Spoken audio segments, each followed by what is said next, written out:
Bonjour, je m'appelle Amélie et je suis une thérapeute de l'exercice. Aujourd'hui, je vais vous parler d'un programme de yoga qui peut vous aider à prendre en main votre arthrite rhumatoïde.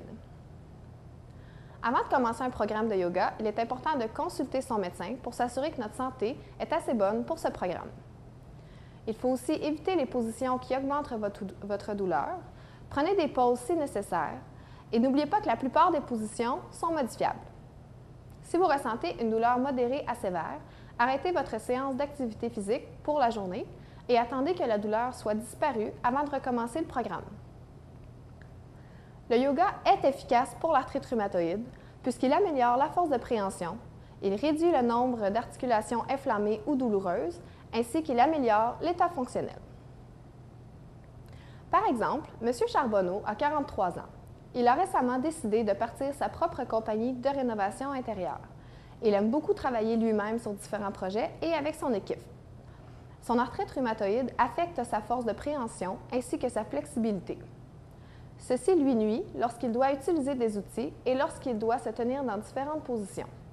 M. Charbonneau cherche donc une alternative pour améliorer sa performance. Donc oui, le yoga est un bon choix pour lui.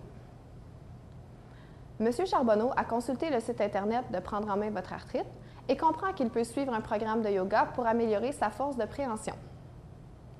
Ces informations proviennent d'un article scientifique qui ont eu comme participants qui étaient âgés de 18 à 72 ans, qui avaient comme affection l'arthrite rhumatoïde, et ce, depuis plus de 12 mois. Les composantes de la routine de yoga sont des positions et mouvements appelés asanas, ainsi qu'une respiration contrôlée, pranayamas. Les positions sont liées à des cycles respiratoires et sont souvent debout, assises, couchées sur le ventre ou couchées sur le dos. La respiration contrôlée aide à la relaxation mentale et physique. Donc, le nombre de fois par semaine que l'on doit pratiquer le yoga est quotidiennement à la maison et une séance de groupe par semaine. La durée de chaque séance est de 30 minutes à la maison et d'1 heure pour les séances de groupe qui sont dirigées par un instructeur qualifié. La durée du programme complet est de 8 semaines.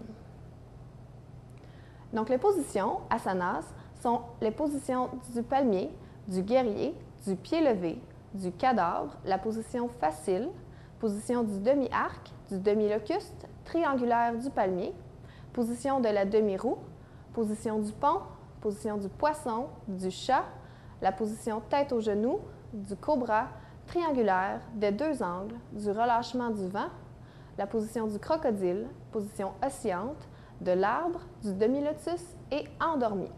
Vous pouvez consulter la trousse intitulée « Position du yoga » pour avoir plus d'informations sur ces positions. Finalement, la respiration est appelée respiration nettoyante frontale. Et toutes les séances commencent avec un échauffement, des étirements et la rotation des articulations.